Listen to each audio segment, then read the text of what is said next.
Менување на искази на сведоци, притисоци од политичари врз обвинителите, нови сведоштва, пресуди од Страсбург за неосновано држање во притвор, а сега и кривични пријави. Случајот 27 април би можел да служи како пример како не треба да изгледа една судска постапка во демократска држава или скица за политички прогон на невини луѓе.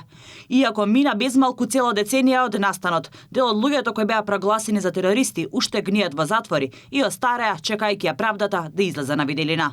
Поранешната обвинителка Вилма Русковска вели дека не се плашала од кривичната пријава која вчера ја поднесе осудениот Јаначенто. Вели дека Јаначенто не можел повеќе да ја сака оваа земја од неа, нејзините родители пролеале крв за оваа земја и плюс не знаела кој е сведокот кој сега тврди дека лажал. Нема зошто да се плашам. Што може да каже тој сведок? Немало насуство во собрание? Но признава дека дел од обвинетите добила помали казни за тоа што сведочеле, што е законски дозволено, а не било резултат на притисоци.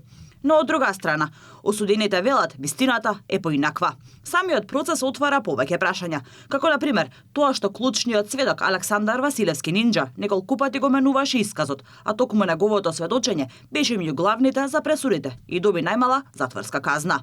Доказ дека станува збор за политички случај е и самото скандалозно признание на Русковска, дека тогашниот премиер Зоран Заев барал од неа преквалификација на делото, за да може да ја истурка промената на името.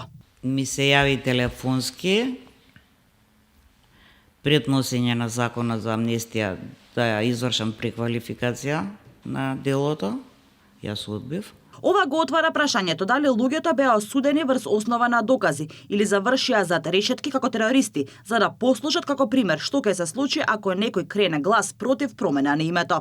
Ова не е нова. Уште тогаш дел од адвокатите предупредуваат дека квалификацијата тероризам не држи вода. Оваа правна квалификација и овој предмет стана фарса во моментот кога едното или двете лица кои што ги отворија вратата на собранието беа амнестирани.